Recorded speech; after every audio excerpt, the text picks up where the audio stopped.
Hi everyone, in this video I will show you how to complete the quest about auto bird whistle in Heartopia like this. First just go to the Bailey J and accept the quest, and after accepting it you will be asked to buy and use a bird whistle. So to get it, simply tap on bird watching store from the Bailey J and then purchase the bird whistle like this. And once you have the item, just go to any locations where you want to do bird watching like this.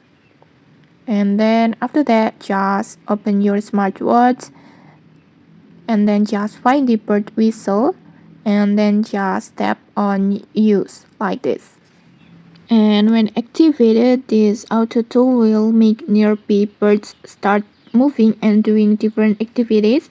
This is very useful because when you birdwatch the birds that are doing activities, the start rating you get will be higher.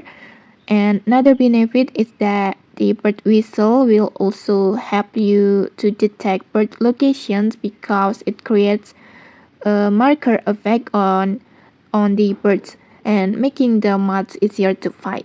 And okay, that's it. That's how you can completely use auto bird whistle quest in Heartopia. If you found this helpful, don't forget to like, comment, and subscribe for more tutorials. Thanks for watching and see you.